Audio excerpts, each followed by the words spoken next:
ఏం చేస్తారా అంటే 4,000 ఇచ్చే కాడ ఇగో నీసారి నేను గెలిపిస్తే 10,000 ఇస్తామని చెప్తాడు. ఎంబడే ఈయన అంటాడు ఇక మీకు ఉచిత ఏది దాన్ని ఏమంటారు మొత్తం మందునంతా మద్యపాన నిషేధం చేస్తా అని చెప్తాడు.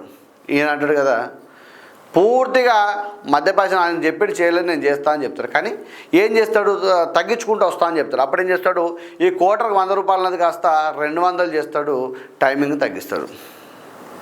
మీరు గమనించండి మిత్రులారా ఏం జరుగుతుంది వ్యవస్థ లోపాలని చెప్తా ఉన్నాను. అలాగే అనేక రకాలుగా ప్రజలకు పథకాలు ఇచ్చుకుంటూ పోతే అనేక రకాలుగా ప్రజలు మీరు గమనించొచ్చాను. ఒకసారి మీరు చూడండి, ఇంతకుముందు ఎలక్షన్ ముంగట కూడా ఒక వీడియో వైరల్ అయిపోయింది. దానిలో భాగంగా ఏం చేసి బతుకుతారు అంటే మా అమ్మ నాన్న ఫ్రీగా రేషన్ బియ్యం వస్తుంది, మా అమ్మ నాన్నకు పింఛన్ వస్తుంది, నాకు నిరుద్యోగ భృతి వస్తుంది, ఇక అటో ఇటో కాలం వెళ్ళదీస్తే ఆ పథకం ఈ పథకం అని వస్తుంది.